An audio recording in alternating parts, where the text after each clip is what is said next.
As Psalm 118:24 says, "This is the day the Lord has made. Let us rejoice and be glad in it." Ladies and gentlemen, that is obviously talking about the TikTok versus YouTube boxing event, and I've gathered you here today to touch on the fact that we have failed as a human race and a society. Now, I'm not saying I'm a boxer by any means. Trust me, I'd probably get demolished by some of these guys in the ring, but I'll tell you what I can mop the floor with: a calculus exam. In fact, Bryce Hall, I'm calling you out right now. Let's do a derivative test. I want to see if I can solve derivatives and integrals faster than you. I will, and I know I will. Now, if you're buying the pay-per-view for this fight today, then I hope you find help sometime. Because if you thought the Mayweather versus Logan Paul fight was bad, then you're obviously not prepared for what's coming. There will not be a single knockout that happens today. I'm calling it right now. These guys are going to look like bobbleheads, okay? I promise. As you can tell, I just hopped out of the shower because I just wanted to make a quick YouTube video on the fact that I'm going to be 100% right when I say this. The event will be a cringe fest. For an event that's been promoted this much, it's insane to see how many people I don't know on the undercards. And the main card I don't even really care about. We have Bryce Hall versus Austin McBroom.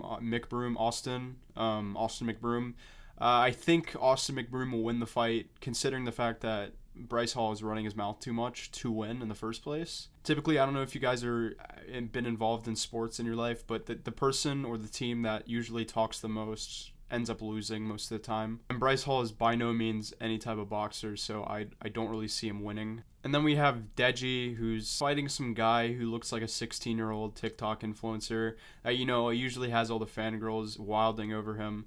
I don't see him winning. I think Deji's going to win the fight purely because he has had a fight before. But in all honesty, I have no idea about any of these guys. Now, if you ask me if I'm on Team TikTok, as I am a former TikToker, I'm afraid I'm going to have to take off this hat for this one. I am on Team YouTube, and after formulating my path as a small YouTuber, I feel like I have to stand up for what's right, and I know Team YouTube will end up winning this one. I feel like the only fight in this card that I kind of enjoy watching is the DDG fight, because these two people, Nate Wyatt and DDG, are kind of hefty men. You look at them, they're like, yeah, I feel like a boxing match wouldn't be too unreasonable. But I want to let the people know that are kind of new to this boxing thing, just don't waste your time on it, because I've watched every single fight in the past: the Joe Weller, the KSI Logan Paul, the KSI Logan Paul 2, Floyd Mayweather, the Jake Paul fights, all of those fights. I've watched every single one of them, and I've been disappointed on every single fight. Nobody in this event is going to get knocked out. These guys care too much about themselves. It's going to only end in maybe TKOs throughout the whole event.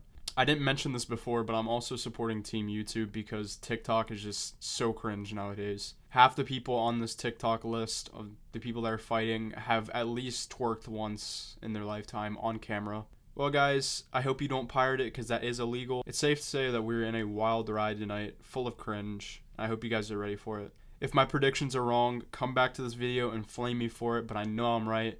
And that'll be it for me today.